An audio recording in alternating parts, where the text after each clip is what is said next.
Halo teman-teman, nama saya Angelina Elaria Junita. Saya dari Prodi Manajemen. Dalam video saya akan membahas tentang siklus akuntansi. Untuk siklus akuntansi yang pertama adalah bukti transaksi. Bukti transaksi adalah bukti tertulis yang mencatat atau merekap segala kegiatan transaksi yang terjadi pada suatu perusahaan maupun sebuah bisnis. Bukti transaksi berperan penting dalam mencegah munculnya permasalahan di waktu yang akan datang. Macam-macam bukti transaksi, yaitu yang pertama ada nota kontan. Nota kontan adalah bukti pembayaran atau dokumen pembayaran yang dikeluarkan oleh penjual kepada pembeli sebagai bukti transaksi atas penjualan barang secara tunai. Dan yang kedua ada nota kredit. Nota kredit adalah bukti transaksi penerimaan barang yang telah dijual atau pengambilan barang. Nota kredit yang dikeluarkan oleh penjual ini berfungsi sebagai alat persetujuan dari penjual atas permohonan pengurangan harga yang diminta oleh pembeli karena barang yang diterima mengalami kerusakan atau tidak sesuai dengan apa yang dipesan oleh pembeli. Yang ketiga ada nota debit.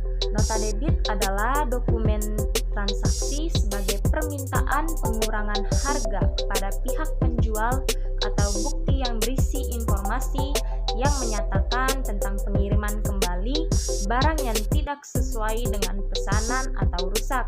Yang keempat ada faktur. Faktur merupakan pernyataan tertulis mengenai barang yang telah dijual baik dalam jumlah dan harganya. Faktur dikeluarkan oleh penjual kepada pembeli. Salah satu fungsi dari faktur adalah sebagai bahan pertimbangan pembeli dalam meneliti kembali akan barang-barang yang dibelinya. Yang kelima ada kwitansi. Kwitansi adalah bukti dari transaksi pada saat penerimaan sejumlah uang. Kwitansi ini dibuat dan ditandatangani oleh pihak penerima uang, lalu kemudian diserahkan kepada yang melakukan pembayaran. Yang keenam ada cek. Cek merupakan perintah pembayaran yang dibuat oleh pihak yang mempunyai rekening di suatu bank dengan tujuan agar bank tersebut membayarkan sejumlah uang yang tertulis kepada orang yang membawa surat atau yang namanya tertulis di surat cek tersebut. Yang ketujuh ada bukti memorandum. Bukti transaksi yang dibuat oleh pimpinan perusahaan atau orang yang diberikan wewenang untuk suatu kejadian-kejadian yang berlangsung di dalam internal perusahaan. Misalnya seperti memo, seperti untuk mencatat gaji pegawai yang masih harus dibayar pada akhir periode. Yang kedelapan ada biliet giro. Biliet giro adalah surat perintah untuk memindah bukukan sejumlah uang dari rekening nasabah suatu bank ke rekening penerima yang namanya disebutkan dalam biliet giro pada bank yang sama atau pada bank lain.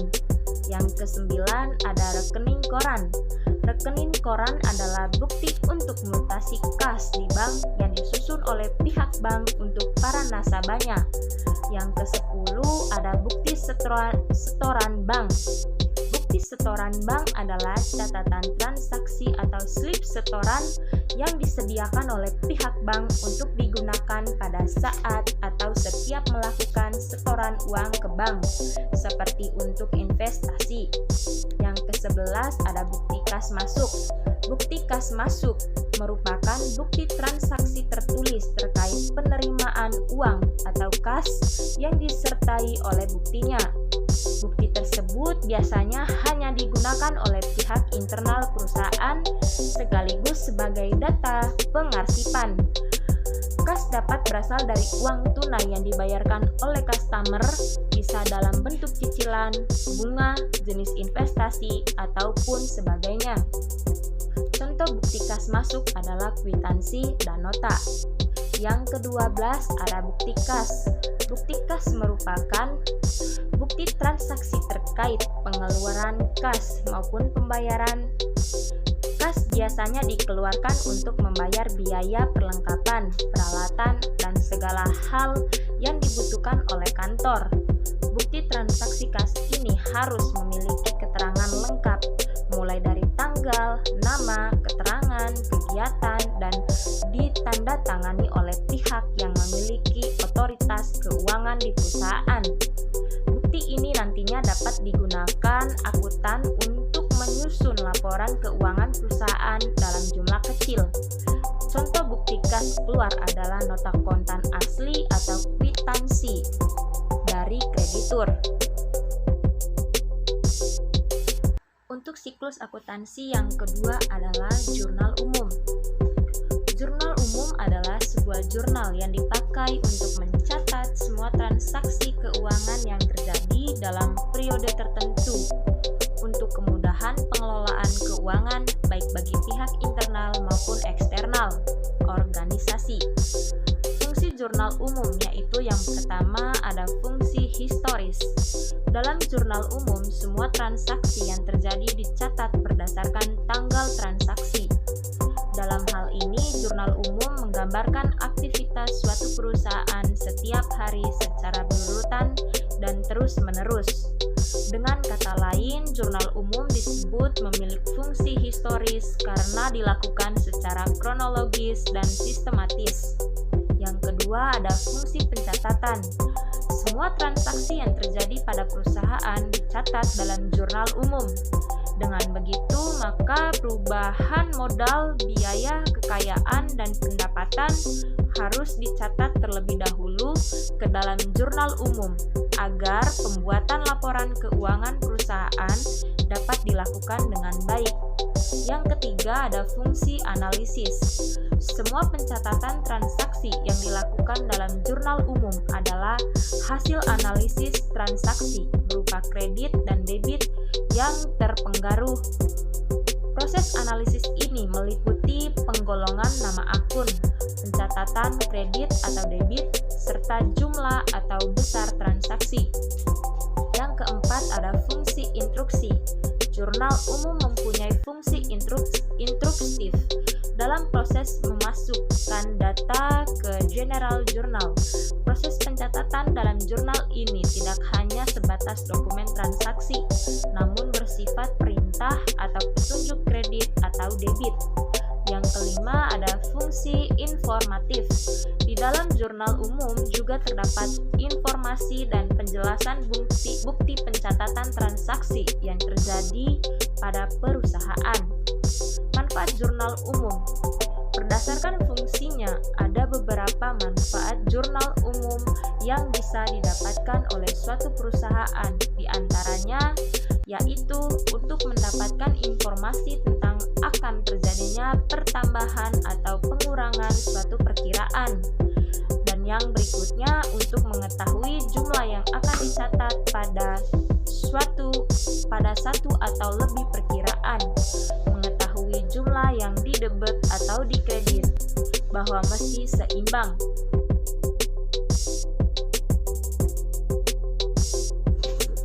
Siklus akuntansi yang ketiga yaitu buku besar. Buku besar merupakan alat yang digunakan perusahaan untuk mencatat berbagai perubahan pada suatu akun karena terjadi transaksi keuangan. Mengenal komponen pada buku besar. Sebenarnya komponen yang ada dalam buku besar tak jauh berbeda dengan komponen jurnal umum dan neraca saldo. Komponen yang pertama adalah tanggal. Tanggal merupakan elemen wajib yang tak boleh dilupakan dalam sistem pencatatan akuntansi, terutama pada masa sekarang ini di mana banyak perusahaan yang menganut sistem accrual basic atau sistem pencatatan berdasarkan tanggal terjadinya transaksi. Yang kedua ada nama akun.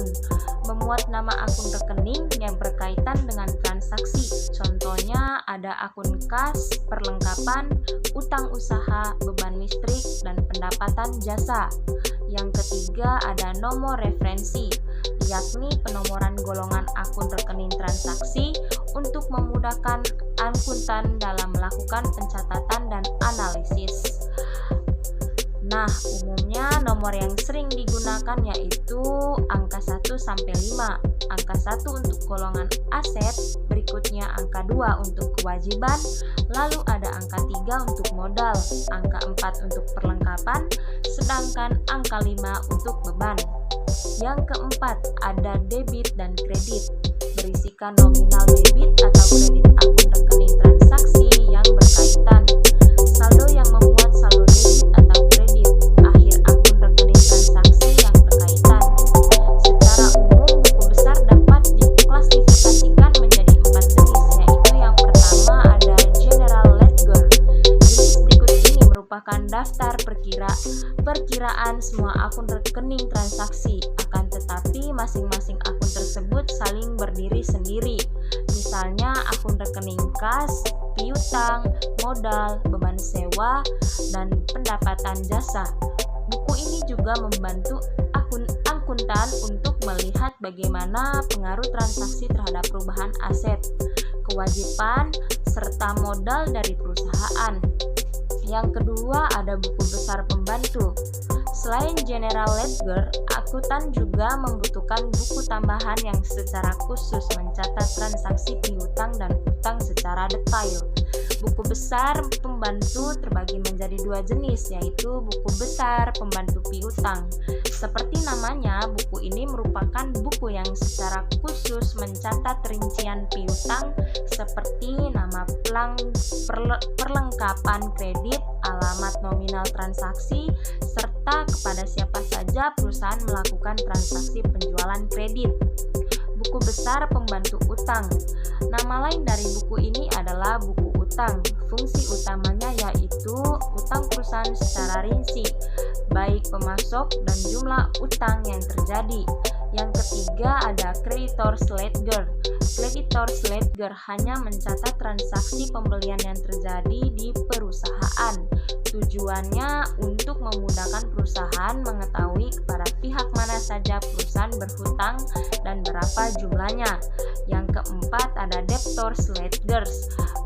Berbanding terbalik dengan Creditors Ledgers, Debtors Ledgers hanya mencatat transaksi dari jurnal penjualan. Tujuannya agar memudahkan angkutan memantau pihak mana saja yang berhutang kepada perusahaan. Terdapat 3 bentuk buku besar yaitu dikenal secara umum, yaitu yang pertama buku besar berbentuk T. Nah, jenis ledger ini merupakan bentuk yang sering kali digunakan oleh akuntan. Bentuknya memang seperti huruf T, yang mana bagian atas berisi nama akun rekening, sisi kanan bawah berisi debit, dan sisi bawah kiri untuk kredit. Yang kedua, buku besar berbentuk kontrol. Jenis ledger ini berbentuk kolom dan hanya terdiri dari 2 kolom. Adapun ledger kontrol lebih lengkap dibandingkan dengan ledger T. Untuk siklus akuntansi yang keempat adalah neraca saldo. Apa itu neraca saldo? Neraca saldo adalah istilah dari trial balance yang merupakan suatu daftar dan memiliki keseluruhan data-data dari buku besar perusahaan. Seperti contoh neraca saldo, nomor akun, nama akun, debit dan kredit pada periode tertentu. Jenis neraca saldo secara umum ada 3 jenisnya, yaitu neraca saldo yang belum disesuaikan. Neraca yang belum disesuaikan adalah daftar saldo yang dibuat setelah semua transaksi diposting ke buku besar. Saldo-saldo akun di buku besar tersebut selanjutnya dipindahkan ke daftar saldo. Neraca saldo yang belum disesuaikan disiapkan untuk menentukan apakah terdapat kesalahan dalam postingan debit atau kredit buku besar. Melalui daftar saldo yang belum disesuaikan akan mempermudah dalam menemukan kesalahan pencatatan dan membantu dalam mengaudit laporan keuangan perusahaan. Neraca saldo setelah penyesuaian atau adjusted trial balance. Neraca setelah penyesuaian adalah daftar saldo yang dibuat setelah proses penyesuaian akun-akun tertentu dalam penggunaan akuntansi berbasis akrual. Maka ada beberapa akun yang perlu penyesuaian sebelum menyusun contoh laporan.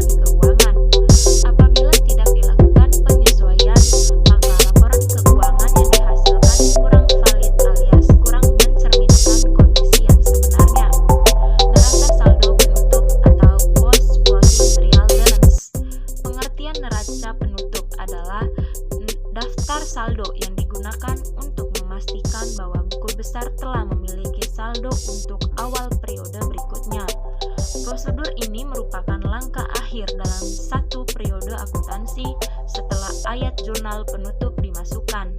Semua akun beserta saldo dalam daftar saldo penutup harus sama dengan akun dan saldo neraca pada akhir periode. Apa saja manfaat dan fungsinya?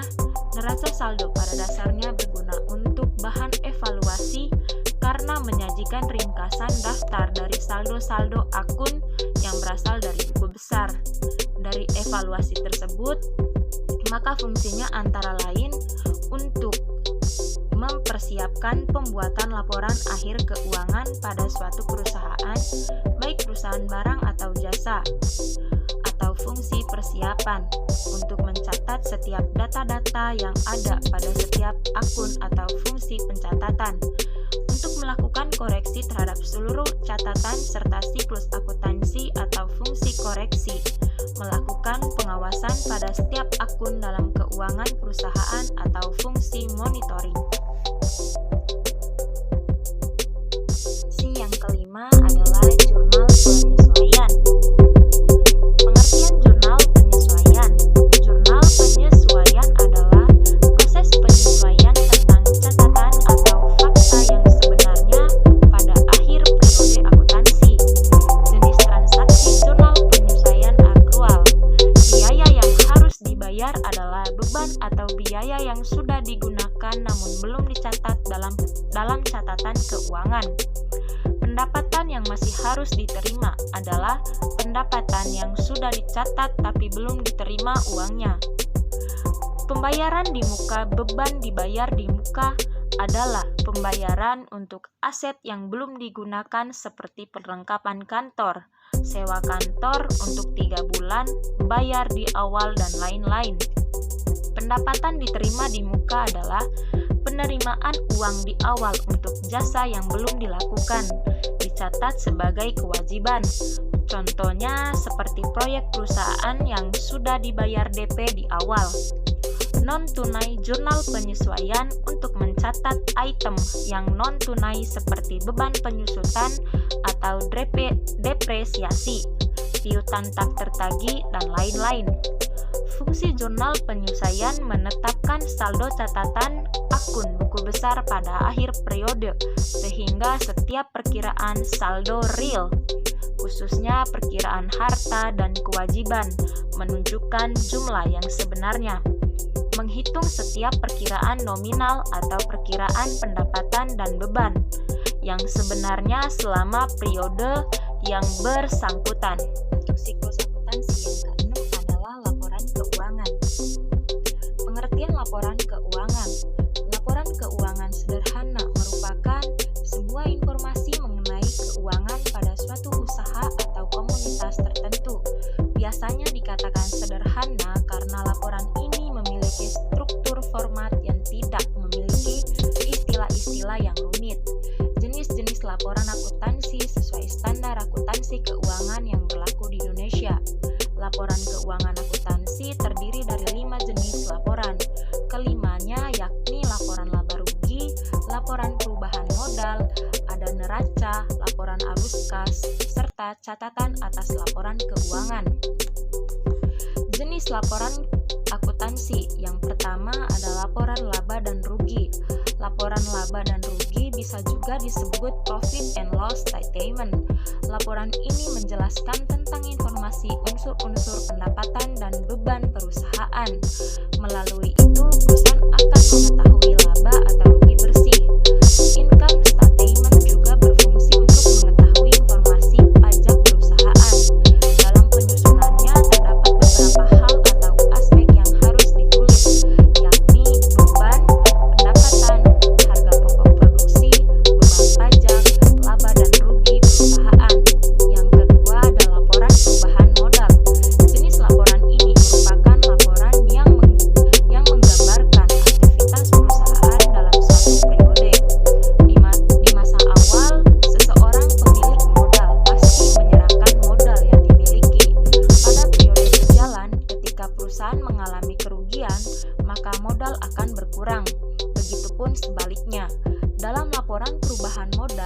Anda akan mengetahui perubahan yang terjadi pada modal sekaligus penyebab perubahan itu terjadi.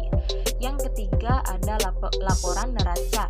Laporan ini adalah menunjukkan posisi dan informasi keuangan perusahaan. Di dalam laporan ini, Anda mampu melihat beberapa data penting seperti jumlah aset perusahaan, kewajiban atau beban hutang, dan modal secara lengkap. Yang keempat ada laporan arus kas. Jenis laporan ini memberikan informasi tentang aliran kas yang masuk dan aliran dana keluar. Laporan ini berfungsi sebagai tolak ukur untuk memprediksi arus kas di periode yang akan datang. Misalnya, hasil pendapatan kegiatan operasional maupun pinjaman adalah contoh alur kas masuk. Sementara alur kas keluar bisa didapatkan melalui beban biaya yang dikeluarkan oleh perusahaan atas kepentingan, semisalnya pada kegiatan operasional dan investasi. Tahapan dalam membuat laporan keuangan adalah yang pertama, tahap membuat laporan keuangan laba dan rugi. Laporan ini terdiri dari dua bentuk, yakni single step dan multi step. Bentuk single step lebih sederhana. Format pertama merupakan pemaparan dari pendapatan dan keuntungan yang didapatkan, kemudian dikurangi dengan seluruh beban atau banyaknya biaya yang dikeluarkan oleh perusahaan. Setelah penyusunan total pendapatan dan total beban, maka akan terlihat selisih di antara keduanya. Selisih inilah yang menunjukkan laba dan rugi perusahaan. Berlainan dengan single step, format laporan keuangan multi step terbilang lebih rumit. Pertama-tama Anda harus membedakan antara transaksi operasional dan transaksi non-operasional. Selanjutnya membandingkan biaya-biaya dan beban dengan pendapatan yang berkaitan, barulah laba operasional akan terbaca. Yang kedua ada laporan pada perubahan modal. Data-data yang diperlukan dalam penyusunan laporan perubahan modal adalah modal awal atau price atau pengambilan dana, total laba dan rugi bersih. Pada umumnya laporan ini dibuat setelah penyusunan laporan laba dan rugi karena diperlukan data besaran laba dan rugi sebuah perusahaan. Yang ketiga ada laporan neraca atau balance sheet. Laporan neraca menggunakan pedoman persamaan akuntansi, yakni aset sama dengan kewajiban plus modal. Secara keseluruhan, ada 3 elemen yang dimiliki, yaitu aset, liabilitas, dan ekuitas. Penerapan aset untuk aktiva dan kewajiban serta modal digunakan untuk sisi pasifa. Karena mengukur keseimbangan, maka idealnya kedua sisi tersebut berlaku seimbang. Yang keempat adalah laporan arus kas atau cash flow statement. Laporan arus kas terdiri dari 3 aktivitas utamanya, yakni aktivitas operasi atau aktivitas investasi atau aktivitas pendanaan. Untuk siklus akuntansi yang terakhir adalah jurnal penutup. Apa itu jurnal penutup? Jurnal penutup adalah jurnal yang dibuat pada akhir periode akuntansi untuk menutup akun-akun nominal sementara. Akibat penutupan ini, saldo akun-akun tersebut akan menjadi nol pada awal periode akuntansi. Tujuan dan fungsi pembuatan jurnal penutup. Yang pertama, menutup saldo yang terdapat pada semua perkiraan sementara, sehingga perkiraan tersebut menjadi nol, agar saldo akun modal menunjukkan jumlah yang sesuai dengan keadaan pada akhir periode, sehingga saldo akun modal akan sama dengan jumlah modal akhir yang dilaporkan di neraca. Yang kedua, memisahkan transaksi akun pendapatan dan beban agar tidak bercampur dengan jumlah nominal dari pendapatan dan beban pada tahun selanjutnya. Yang ketiga, menyajikan neraca awal periode berikutnya setelah dilakukan penutupan buku. Mempermudah ketika dilaksanakan pemeriksaan karena telah dilakukan pemisahan transaksi yang terjadi antara periode sekarang dengan transaksi pada periode akuntansi selanjutnya. Yang keempat dapat menyajikan informasi keuangan yang sebenarnya atau real dari suatu perusahaan setelah dilakukan penutupan buku atau jurnal penutup. Akun yang sesungguhnya terdiri atas harta, kewajiban, dan ekuitas. Jurnal penutup digunakan untuk menutup beberapa akun, yaitu pendapatan, beban, ikhtisar, laba atau rugi, dan prive. Jurnal penutup juga dapat didefinisikan sebagai entry jurnal yang dibuat pada akhir periode akuntansi untuk mentransfer saldo berbagai akun sementara atau akun nominal ke akun permanen dalam buku besar. Jurnal penutup dibuat ketika laporan keuangan tahunan selesai disusun. Hal ini untuk memastikan bahwa setiap akun pendapatan dan pengeluaran memiliki saldo nol untuk memulai siklus akuntansi berikutnya, yaitu periode baru dalam sebuah perusahaan. Komponen dalam jurnal penutup. Yang pertama, akun pendapatan. Definisi dari pendapatan adalah hasil atau penghasilan yang diperoleh perusahaan.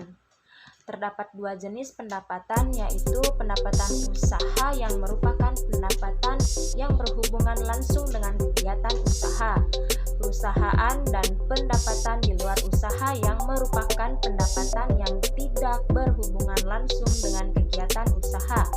Yang kedua, ada akun beban. Komponen dalam jurnal penutup selanjutnya adalah akun beban. Pengertian beban sendiri adalah pengorbanan yang terjadi selama dilakukan kegiatan.